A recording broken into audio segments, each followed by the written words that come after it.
Saya direkam. Klik OK. Udah. Nah, Bu Ovi,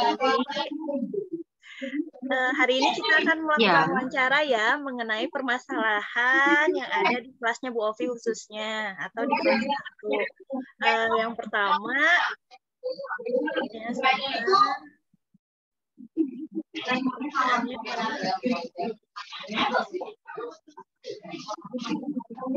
nah, menurut Bu Ovi, permasalahan apakah yang paling banyak yang Ibu hadapi di sekolah, terutama dalam literasi?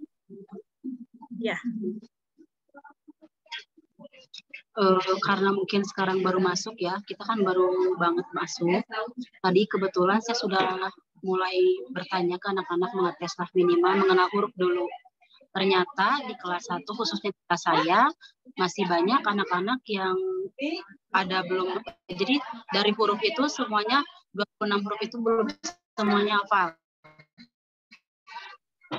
Baru ada sebagian-sebagian anak yang hafal semuanya. Masih banyak yang ternyata belum hafal semuanya gitu. Dari 26 huruf itu mereka hanya hafal beberapa. Itu untuk huruf saja. Kalau untuk suku kata berarti dan lain sebagainya juga belum. Ya, huruf saja belum bisa, berarti apalagi suku kata.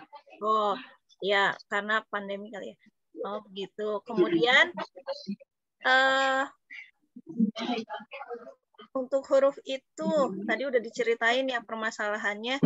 Apakah pernah bertanya kenapa bisa salah satu siswanya pernah bertanya nggak? Kenapa sampai huruf aja nggak hafal? Belum sih, karena kan kita baru hari efektifnya hari ini. Minggu kemarin kan kita MPLS, belum belajar. Nah, hari ini baru kita efektif belajarnya. Oh iya, betul ya. Karena jadi hanya waktunya sebentar kan, tadi pagi terpotong upacara juga kan. Tadi ada upacara dulu, jadi kelasnya nggak lama. Jadi saya tadi hanya mengetes satu-satu, ternyata dari sekian siswa 28 itu masih banyak siswa yang huruf itu belum hafal semua gitu. Pertanyaan selanjutnya, peran Ibu saat ini itu sebagai apa, khususnya ya dalam permasalahan huruf itu? Ya mungkin harus bisa meningkatkan ya. Mungkin anak yang tadinya cuma huruf hafalnya 12 huruf bisa ditambah jadi berapa, bisa berapa, sampai anak bisa semuanya hafal. Karena kan kita targetnya di kelas 1 itu anak bisa baca. Ya. Kalau anak nggak tahu huruf, gimana mau bisa baca kan gitu. Jadi untuk targetnya mungkin awal-awal sekarang ini saya mau menargetkan anak hafal huruf dulu. Jadi yang asalnya hafal 12 huruf, besoknya saya tugaskan lagi, mungkin ditambah lagi 2 huruf lagi. Jadi supaya nanti hafal sampai 26. Tadi pun sudah saya kasih PR anak-anak. PR-nya nggak nulis. Jadi PR-nya hanya saya suruh menghafalkan huruf. Jadi setiap hari saya tes. Jadi supaya terlihat kan perkembangan ini anak pertama nggak hafalan hurufnya gitu. Berarti itu termasuk tindakan yang akan Ibu lakukan di kedepannya ya? Selain itu, ada lagi tindakan yang akan dilakukan? Dalam hal membaca? Iya, yang tadi. Atau gimana? Iya, dalam hal mengenal huruf rencananya. Kalau saya tadi rencananya kan mungkin saya tes satu-satu setiap hari. Jadi setiap hari saya minta setoran hafalannya. Nanti kalau yang sudah hafal bisa pengayaan udah suku kata mungkin. Kalau yang sudah hafal. Karena tadi dari tidak semuanya nggak hafal, ada juga siswa yang sudah hafal semua huruf. Nanti yang sudah hafal mungkin dia ke suku kata. Dia ke suku kata ya. Tapi tindakan yang ini belum hafal huruf, ya. Tiap hari. Saya minta tagihan hafalannya. Seperti itu. Ini kan Bu Ovi di kelas 1 sudah berapa tahun? Lumayan. Lama ya. Dari 2010. Oh, dari 2010. Berarti kan ini bukan hal yang baru ya, maksudnya tindakan seperti itu sudah pernah dilakukan di tahun-tahun sebelumnya. Nah, setelah tindakan yang Bu Ovi tadi rencana yang akan dilakukan, biasanya bagaimana hasilnya? Dan itu dalam waktu berapa lama ketahuan anak bisa? kemarin juga kebetulan waktu tahun kemarin kan kita awal-awal masih masa pandemi ya. Jadi pembelajaran masih melalui daring. Nah itu saya sama caranya. Jadi saya pinta tagihannya setiap hari. Kalau kemarin-kemarin saya tagihannya video membaca. Alhamdulillah yang tadinya tidak bisa membaca di semester kedua sudah mulai bisa. Jadi terlihatnya nanti mungkin selama 1 semester ya untuk membaca. Ya, membaca. Baru membaca permulaan ya. Jadi kan saya memintanya tagihan setiap hari. Karena kan saya itu prinsipnya kalau setiap hari, kalau sering dilakukan nanti lama-lama bisa gitu. Karena setiap hari diminta, jadinya kan anak nanti lama-lama bisa. Ya betul. Mungkin dicukupkan saja. Bisa lantaran biasa. Kalau bisa karena biasa ya Bu Ovi ya. Terima kasih atas jawabannya. Ya. Sekarang kita masuk ke materi yang kedua tentang kesulitan belajar siswa. Kesulitan belajar siswa termasuk siswa berkebutuhan khusus dan masalah pembelajaran di kelas berdasarkan Ibu gitu ya.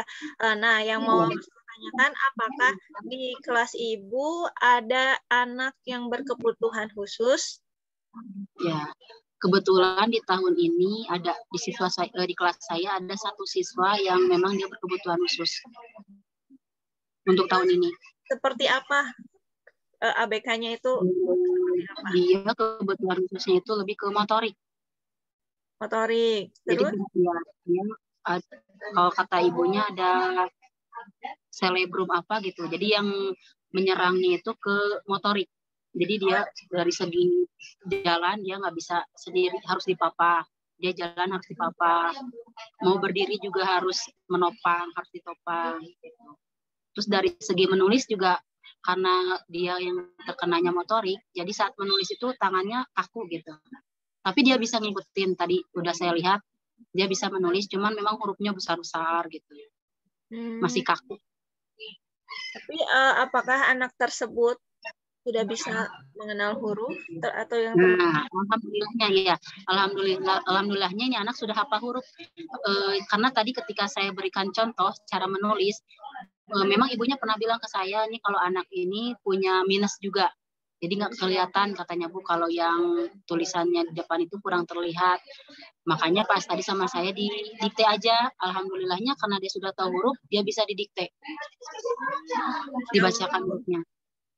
Ya. Alhamdulillah. Alhamdulillah berarti secara intelektual berarti tidak bermasalah. Ya, alhamdulillahnya itu hanya dari segi motorik saja. Jadi ruang geraknya mungkin lebih terbatas. Dengan hal seperti itu, apa yang akan rencananya di treatment anak itu akan seperti apa di kelasnya nanti?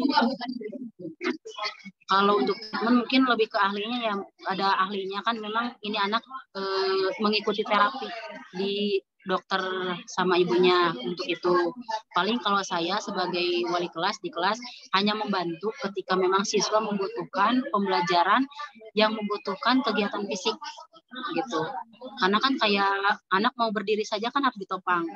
Jadi ketika anak mau berdiri, mau duduk atau mau jalan, paling saya memegang anak ini. Oh, apakah ada alat bantunya? Nah, enggak, ini anaknya nggak pakai alat bantu. Karena sebenarnya kalau dipegangin dia bisa jalan. Cuman jalan memang tidak seperti yang biasa gitu. Tapi dia bisa asal kita pegangin aja.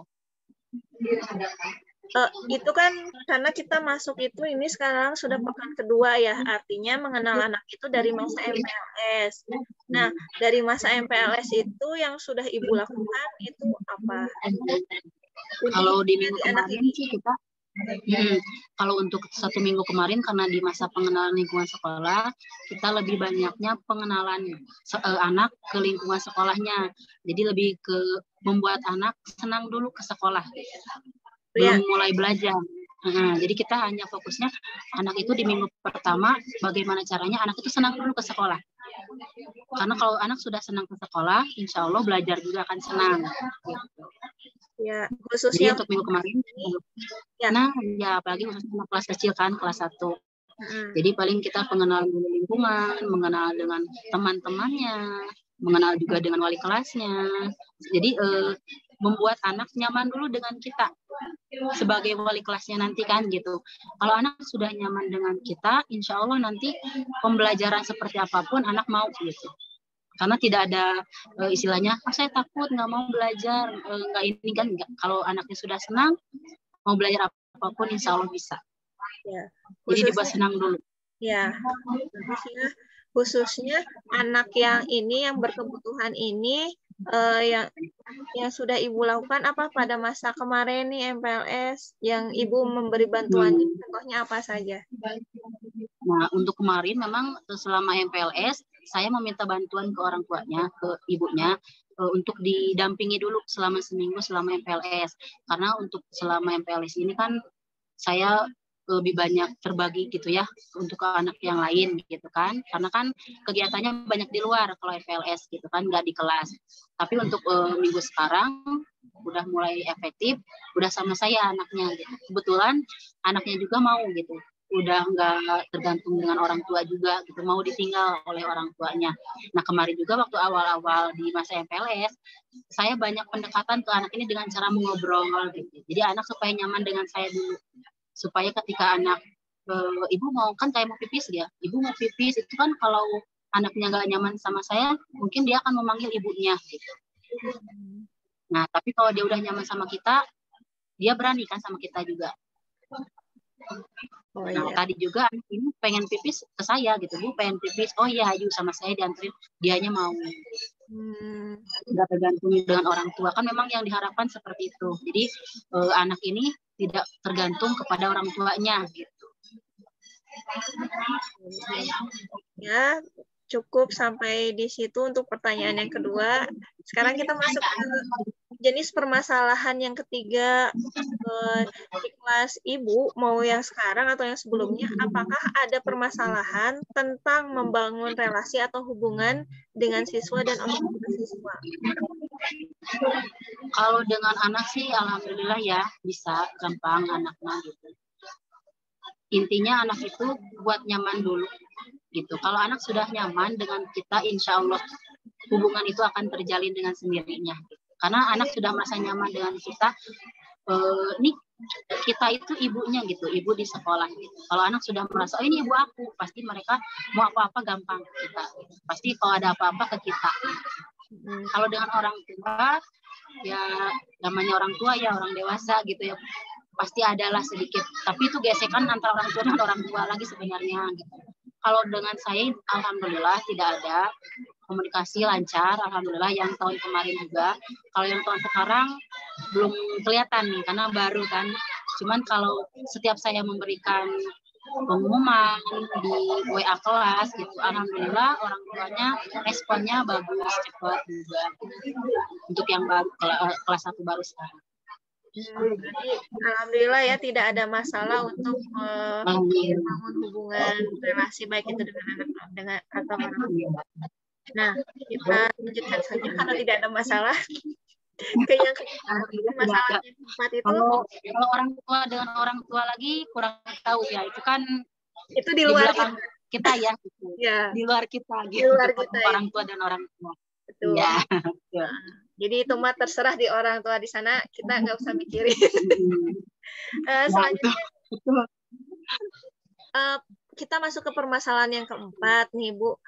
Adakah permasalahan yang Ibu rasakan ya mengenai pemahaman atau pemanfaatan model-model pembelajaran inovatif berdasarkan karakteristik materi dan siswanya gitu. Jadi bisa terlihat nih si anak-anak tuh di kelas apakah barengong atau enggak gitu. Maksudnya gimana? Jadi selama ini Ibu di kelas memanfaatkan model-model pembelajaran inovatif atau enggak?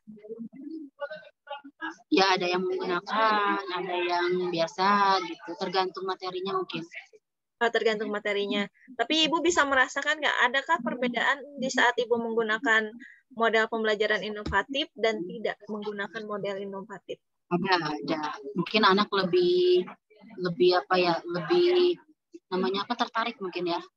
Ketertarikan anak lebih jika kita menggunakan metode atau cara yang lebih variatif. Contohnya, Bu? Contohnya? Ya, misalkan nggak, lebih ke kondisi anaknya sih. Anaknya asalnya begini, di saat ibu menggunakan media jadi begini. Lebih ke anaknya. Ya, lebih ke anaknya gini. Misalnya kalau metode yang zaman dulu nih ya, ceramah misalnya. Kan kalau anak itu fokusnya bisa terbagi kan, hanya sebentar gitu.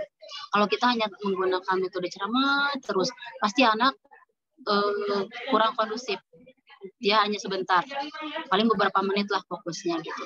Nah, ketika anak sudah mulai buyar nih konsentrasinya, kita gunakan metode yang lain dengan cara permainan misalnya. Tapi tetap sesuai dengan materi yang kita ajarkan melalui permainan gitu. Atau misalnya tanya jawab dengan melalui kuis. Biasanya anak tertarik juga melalui kuis. Nanti per kelompok ya, di kelompoknya dapat nilai paling besar nanti gitu. Anak juga tertarik melalui permainan bisa. Nah, biasanya kalau kita pakai permainan, apalagi anak kelas 1, mereka lebih semangat gitu. Lebih apa namanya? Tertarik gitu ya. Lebih semangat belajarnya. Fokusnya juga kan mereka lebih nggak monoton mungkin kan kalau hanya bicara mendengarkan gitu. Nih, di kelas ibu pada saat menggunakan ceramah misalkan, ada nggak si perilaku anak yang contohnya nih perilaku di kelas itu yang bosen nih ngelihat ceramah, ada nggak contoh atau perilaku? Ada pasti. Selain ada. ngelihat bosen itu kayak gimana gitu secara visualnya? Biasanya anak itu mulai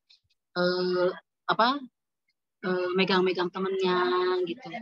Jadi bercanda sama temennya, atau misalnya biasanya kalau kelas 1 mainin barang-barang yang ada di mejanya, misalnya kayak misalnya dia mainin pensil, mainin buku, atau ngobrol dengan temannya gitu. Biasanya kalau sudah seperti itu, oh ini anak berarti sudah mulai nggak kondusif kan, nggak konsentrasi gitu, udah fokusnya udah berkurang.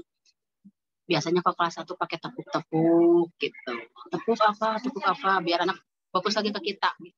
Oh, jadi setelah anak kondisi seperti itu, ibu menggunakan tepuk, konsentrasinya kembali lagi. Iya, ke kita gitu kan, kita misalnya pakai ice breaking gitu kan, pakai tepuk apa. Jadi anak ke kita lagi. Ya, hasilnya semua anak kayak gimana, Bu, setelah menggunakan tepuk itu? Nah, kalau kita udah pakai tepuk seperti itu, nanti anak kan fokus lagi nih ke kita. Nah, kita jelasin lagi gitu. Kalau kita sudah mulai selesai, kita lanjut ke metode yang lain, ke permainan yang tadi. Jadi setelah mendengarkan, nanti kita langsung praktekkan misalnya melalui permainan bisa, atau misalnya disuruh ke depan. Biasanya siapa yang mau ke depan? Anak biasanya lebih semangat, mau gitu. Mau aku gitu. Ya kan dari situ juga kita bisa ngelihat kan mana yang anak memperhatikan, mana yang memang anak tidak memperhatikan, kelihatan. Kalau yang dia biasanya memperhatikan, dia semangat kalau disuruh ke depan. Oh iya, betul. Untuk pemahaman pemanfaatan model dicukupkan sampai di sini, Bu. Tadi saya mengirimkan 4, sebenarnya ada 6. Kita lanjutkan saja ya, karena seru sekali mewawancarai Ibu. Waduh. Kita lanjutkan ke materi yang kelima nih. Sepengalaman Ibu pada saat mengajar di kelas 1 itu, adakah miskonsepsi atau saat mengajarkan itu ada yang atau miskonsepsi, terutama kalau kelas 1 ada soal HOTS nggak? Kenapa?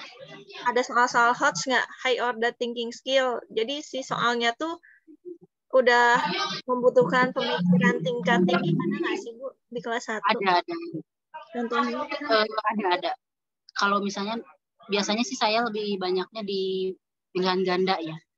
Jadi di ABC-nya itu, yang HOTS itu, jawaban A, B, dan C itu mirip-mirip gitu. Jadi nanti anak lebih berpikir, nih mana nih kok yang ini kayak betul, ini juga kayak betul, padahal yang jawaban betul itu hanya satu. Hanya satu. Cuma jawabannya, jadi anak memilih mana sih jawaban yang paling tepat. Tapi dari si HOTS ini sebenarnya Ibu ada kesulitan tidak dalam menerapkannya atau mengaplikasikan si soal HOTS ini? Apakah Ibu mengalami kesulitan? Sih mungkin lebih sulitnya itu untuk anak yang di awal-awal ya, di semester awal, karena kan anak itu jangankan pemahaman bacaan gitu, baru bisa baca aja baru sebagian. Makanya biasanya di semester awal itu dari segi soal dibacakan dahulu sama saya. Nah, nanti anak yang menjawab kan. Ya, itu untuk ke anaknya. Ini secara pribadi dari Ibu sendiri, apakah Ibu kesulitan tidak untuk menerapkan si HOTS ini? Ibunya? Ya, tidak sih. Kalau untuk pribadi mah enggak. Oh, enggak, berarti alhamdulillah ya. Tapi dari setelah tadi tindakannya kita membacakan, setelah dibacakan itu berarti ada hasilnya tidak? Ada, karena mungkin gini, kalau anak membaca sendiri, pertama, tidak semua anak sudah baca, sudah lancar membacanya. Kedua, kalaupun ada anak yang sudah membaca, tapi pemahamannya belum tentu. Jadi ada anak yang dia lancar membacanya, tapi pemahaman dari bacaannya dia belum. Nah, dengan dibacakan oleh guru kan selain dibacakan, dijelaskan juga kalau sama guru. Bahwa inti pertanyaannya tuh ini loh nak, gitu. Inti pertanyaannya apa? Jadi selain dibacakan kita jelaskan juga inti pertanyaannya. Ya betul. Hasilnya bagaimana setelah dibacakan? Ya alhamdulillah aku dibacakan jawaban anaknya banyaklah yang bagus gitu, yang betul. Beda dengan kalau kita lepas sendiri gitu. Untuk awal-awal semester sih sebenarnya. Ya. Kalau untuk semester 2 biasanya saya coba dia anak belajar sendiri. Berarti ada hasilnya ya Bu ya. Nah, jadi kalau pas semester awal biasanya lebih ke dibimbing dulu gitu sama kitanya, sama sayanya dibimbing dulu. Nanti untuk di semester 2 baru mulai dilatih dilepas dia sendiri. Kecuali memang kalau khusus untuk anak-anak yang belum bisa baca, mungkin di semester 2 juga masih saya bimbing, masih saya bacain. Selesai, sekarang kita menuju ke permasalahan yang 6. Permasalahan ini mengenai tentang pemanfaatan teknologi atau inovasi dalam pembelajaran. Apakah Ibu merasa ada kesulitan nggak dalam pemanfaatan teknologi atau inovasi dalam pembelajaran di kelas 1? Kalau saya pribadi ya gitu. Kalau saya pribadi sih untuk teknologi juga saya belum lancar-lancar banget gitu. Masih belajar lah gitu ya. Jadi untuk teknologi mungkin saya juga masih banyak bertanya sih ke teman gitu. Kalau untuk misalnya mau bikin ini gimana nih? Saya juga paling banyak bertanya lah ke teman gitu. Tapi pernah memanfaatkan teknologi untuk belajar di kelas? Di kelas paling jarang sih ya, jarang. Karena kan itu ya tadi saya belum terlalu lancar juga gitu. Belum terlalu lancar juga untuk teknologi yang sekarang ya yang banyak gitu kan. Sebenarnya banyak jenisnya gitu. Cuman karena saya pribadi belum terlalu bisa, jadi saya hanya menggunakan metode yang saya bisa aja. Tapi apakah ada perbedaan menggunakan fisikal dan menggunakan teknologi karena belum pernah sama sekali ya? Belum pernah sama sekali. Iya, begini. Selain dari kitanya kan, teknologi itu harus ada sarana prasarananya juga kan gitu. Nah, kadang kan sarana prasarananya juga kan harus mendukung gitu, harus dibantu gitu. Kalau belum ada ya susah sih. Ya berarti belum pernah ya Bu ya di kelasnya. Ya karena tadi menurut yang dikatakan oleh Ibu terkendala dengan sarana dan prasarana yang belum. Iya, salah satunya itu gitu. Ya, terima kasih. Daftar pertanyaan saya ternyata sudah habis. Terima kasih atas waktunya, Bu Ovi. Sama-sama, semoga membantu ya. Jawaban yang adanya.